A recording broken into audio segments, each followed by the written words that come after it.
Let's create a basic custom block entity. Even more topics available in the 121 Minecraft modding courses, now with energy and fluid handling for block entities next to many other awesome topics. Alright, fans, back and tell you once more, and in this tutorial we're going to be creating a very basic block entity. This, and when I say basic, I mean like actually like crazy basic.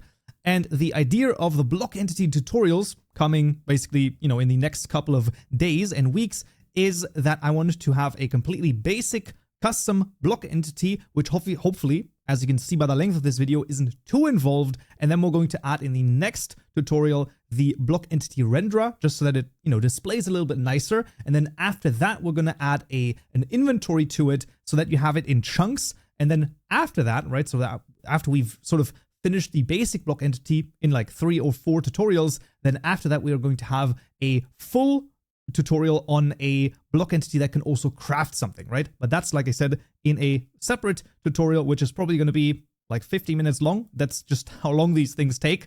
And yeah, but this one, as you can see, not too crazy.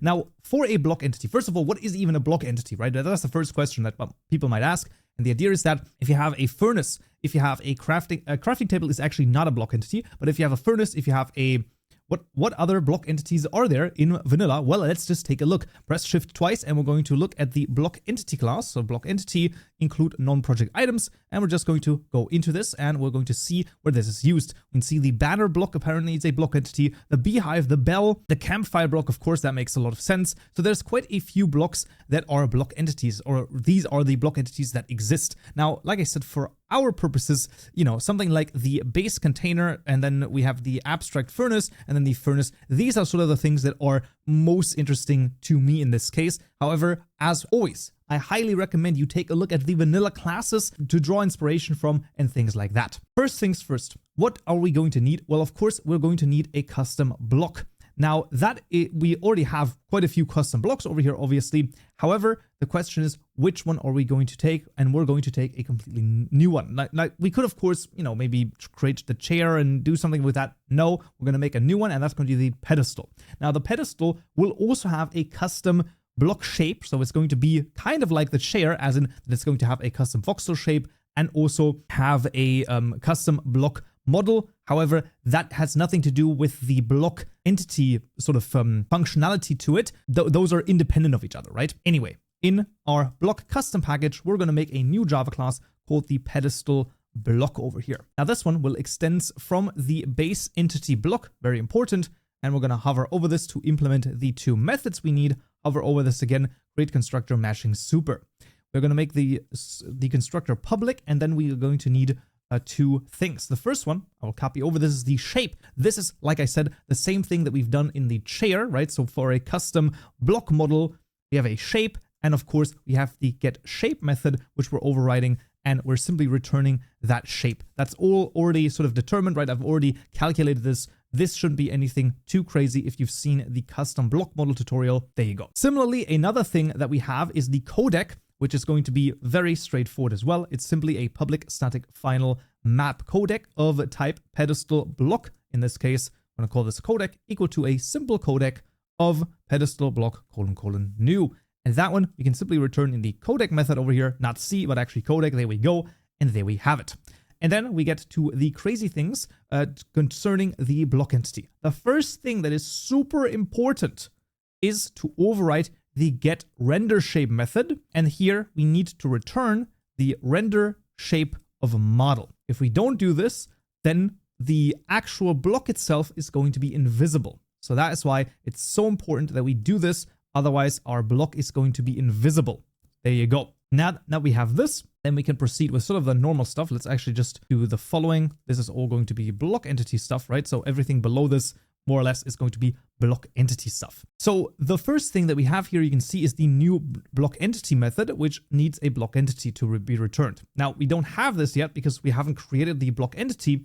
Therefore, what we're going to have is, basically nothing, meaning that we're going to make a deliberate error over here, just so we don't forget that we have to go back to actually create the block entity. And then there are basically, I believe, 2 methods more that we need specifically for this specific block entity, the pedestal. And the first one is the onRemove method, and the second one is the useItemOn method. Now, in the onRemove method, What I want to do is basically, I want to make sure that when this particular block is destroyed, that all of its contents are also spilled out on the, like in the world, right? That makes sense because the pedestal, as a pedestal makes sort of sense, it's going to be storing an item, right? And that item needs to be dropped when we destroy this particular block. The way that is going to work is as follows. If the state, right, so this is the block state in the world that was just destroyed, if that block is not equal to the same block, so new state.getBlock, the idea here is that if a state changes in the world, I believe the onRemove method still gets called. So here we're basically just checking, hey, if this is the same block, we don't need to drop anything, right? We only need to drop it if like a different block replaces this block. And then we're asking for the level. So the level is going to get the block entity at this position. So if the block entity at this position is an instance of the pedestal block entity. Now, obviously, this one, once again, does not exist. That's fine. We're just going to type this out because we're going to create the class in just a second, and we're going to create the drops method inside of it. We're going to see that, like I said, in a second. And we're also going to call level.update neighbor for output signal. This is correct position, and then passing in this. And that's the onRemove method right here. When it comes to the use on item method, that one we're going to actually take a look at that in just a little bit later, because here we need to know a little bit more about the pedestal block entity in the onRemove method. This sort of construction of the onRemove method is probably going to be the same every time you have a block entity with an inventory associated with it, because you always want to drop the inventory when it's destroyed. That's at least usually the case. So for the time being, that is going to be the pedestal block class done. Of course, we have to go back to this in a second, but first of all, let's register it. And to register it, we'll see this is fairly straightforward, all things considered. It is pretty much just a normal block that we're registering. So a public static final deferred block of type block, and it's going to be the pedestal equal to the register block method. I'm going to call this pedestal over here, and this is a supplier of a new pedestal block class in this case, with the properties of, and here we're also going to call the no occlusion in this case. And there we go. That's actually, in this case, all we need to do. And just so that I don't forget this, let's add it to the creative mode tab, because that is usually a thing. Listen, I can forget this from time to time. But yeah, now we have the block and the block pedestal itself, so the actual block, and now we need the block entity. So that's going to be in the block package. We're going to make a new package called entity. That's just where I like to put this in. And then here, we're going to make a new Java class called, first of all, the mod block entities class. And secondly, in the entities, we're also going to make the pedestal block entity. There we go. Now, this is going to be the pedestal block entity class. And we're actually going to start with this because in order to register it, it's usually sort of like a loop-de-loop where we need to go around this a couple of times. It sadly is that case. In the block entity class, we're going to extend this from the block entity class, crazily enough. That's all we need for the time being. We're going to create the constructor matching super. And here is where we need to remove the first parameter of the constructor. And then you say, well, where do we get the type from? Well, the type now gets from the registration. Well, that's where we're going to get this from. So now we move to the mod block entities class over here. We're going to register it. And that's why I say it's sort of like a loop-de-loop, because we have to like visit multiple classes multiple times in order to get this to work. And there you go. So in the mod block entities, of course, we're going to have a deferred register of type block entity type of type question mark actually. There you go. This is going to be block entities equal to the deferred register dot create. This is going to be for built-in registries dot block entity type, and then tutorial mod ID. As per usual, of course, all of the code is also available to you down below in the description, so you can always double check it in the GitHub repository there if there's anything that is unclear. In the register method that we, of course, always are going to need for our deferred register, we call the register method passing in that event bus, and then that is going to be called inside of the tutorial mod constructor. So mod block entities.register passing in the event bus, and there we freaking go. And we have this done, and now the registration for the block entity. How is that going to look? Well, a little bit crazy. Public static final supplier of type block entity type of type pedestal block entity. This is going to be our pedestal underscore BE equal to block entities.register. The name here is going to be pedestal underscore BE. The second parameter is going to be a supplier of block entity type. Now block entity type dot builder dot of. First parameter passing in here is pedestal block entity : new. As you can see, it actually suggests this to us. And then mod blocks dot pedestal .get, because here we're defining what the block is that is associated with this block entity. And after the second closing parentheses, a .build, just passing in a null is totally fine, and that should be the registration done. The mod block entities class is then done. We can actually close this. We can go back to the pedestal block entity, and the type here is now going to be mod block entities .pedestal be.get, and all of a sudden there's no more error right here. Awesome. And of course, this is by far not everything we need in the pedestal block entity class, because of course now we need an inventory. And the inventory is going to look like this. It's a public final item stack handler. We're going to call this the inventory, equal to a new item stack handler of size 1, because we're going to have one slot. And we're also going to make this an anonymous class because I wanted to override two methods, the get stack limit method, as well as the on contents changed method. The get stack limit method basically just says, okay, how many stacks, or rather how many items can be placed into one slot. You know, obviously one slot can always only ever get 64 items, right? That's one stack. However, here I want it to only be able to display or add one item, right? And that's the whole idea. That's everything we're going to have. In the on contents change method, we're first of all going to call the set changed. And then if we're not on the client side, so notice once again over here, the exclamation mark over here, very, very important. This is like super important that we have the exclamation mark because it's going to negate is client side. So if we're on the server, then we want to send a block updated, passing in get block pause, passing in get block state, and then passing in get block state again. And finally a 3 to update all of the neighbors and everything like that. So this is just going to make sure that when something changes in the inventory, that it's going to be updated to the neighbors and all of the clients and things like that. That's just making sure that everything is synchronized properly. And then we can proceed with a couple of other things. So now two things, or rather one thing, first of all, that we need, that is going to be the clear contents method, which is just going to take whatever the inventory has, right? So inventory set stack in slot 0, which is our first slot, right? The only slot that we have. We're going to just empty this out. So empty. Now this one we need for the functionality, because the way that this is going to work is I will be able to right click our pedestal block in this case. And what's going to happen is that the item that is displayed in there and the item that we have in our hand is going to be transferred to the inventory right here. And of course, if there's something in there, then we need to either swap this around or do some sort of things. We're going to see that in a second, the sort of logic that we're going to do, but that's right here. Then we need the drops method. Now that one I will copy over, and you will see that this is fairly straightforward. The idea is that we have this helper method, which is called containers drop contents. That one, however, needs an inventory. And in this case, an item stack handler isn't an inventory. An item stack handler is a thing given to us by NeoForge, which, you know, handles a bunch of the synchronization and things like that already. So we're just creating a simple inventory over here, like a simple container, and then we're just adding it. So that's basically all that this is. We're just copying over the entire inventory of the block entity and then dropping that. But whether or not it's a copy or the same thing doesn't matter, because the rest then gets deleted once the thing is removed. All right, and finally, we also need to somehow save and load the inventory. So this is going to be via the save additional method as well as the load additional method. Those two, once again, super freaking important that we add those. Otherwise, all of the inventory is never going to be saved. So once we go outside of the world and we go back in, all of a sudden our inventory is empty again, which of course is not something we want. In the save additional, we're going to just say tag.put, and the thing that we're going to put in there is the inventory, and the inventory is going to be the following. It's simply going to be the item stack handler.serialize NBT, passing in the registries over here. That's it.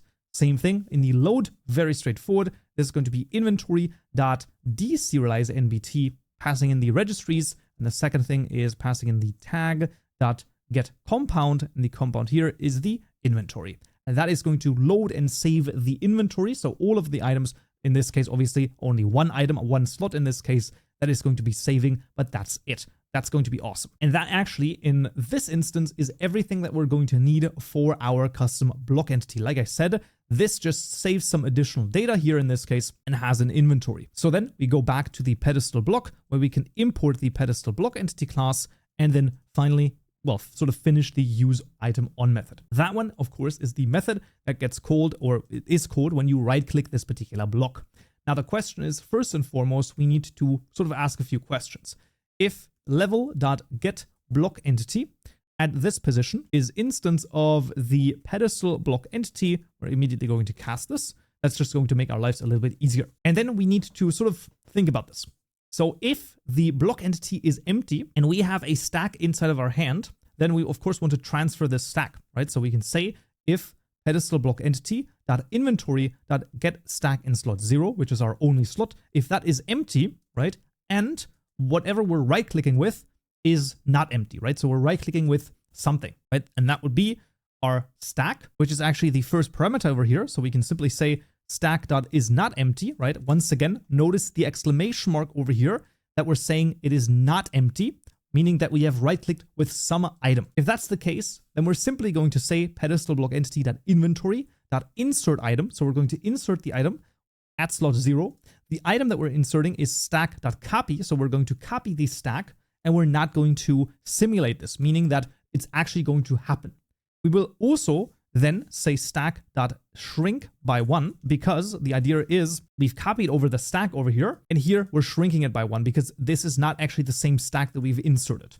And then we're also, and this is super important, I highly recommend you always do this, we're also going to play a sound right here for the player at this position. The sound event is going to be sound events.item pickup, and then this is going to be for blocks, the sound source blocks, volume 1, pitch 2. Now, the reason why I have this is so that the user gets some sort of additional feedback when you right-click this particular block. If you don't play this sound, it's going to be super freaking weird that something happened. It's always the case. Always highly recommend when you have something like this, you play a sound because then the player knows, okay, something happened. Then we will have an else if statement. And the else if statement is if the stack is actually empty. When we're inside of this if statement, we also know that there is something inside of the inventory. So what we're going to do is we're going to get the item stack from that. So this is the stack on pedestal equal to the pedestal block entity.inventory. So once again, this time we're extracting the item from it from slot 1. We're going to extract one of it, which is going to be the most that is in there anyway. And once again, this is not simulated. This is actually happening.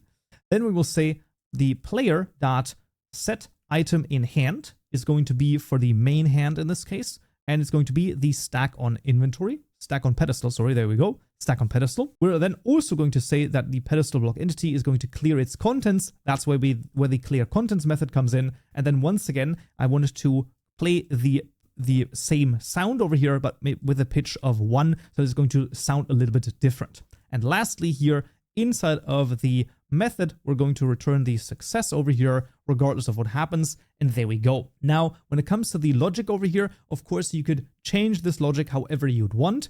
One sort of thing that is, well, I mean, could be a thing that's not as well done is, for example, if the pedestal right now has a, I don't know, like a diamond in there, and I right click with a hand that is empty, I take the diamond out. Awesome. However, if I right click with another diamond, it's not going to add to that stack, right? So I always have to right click with an empty hand to actually get this out.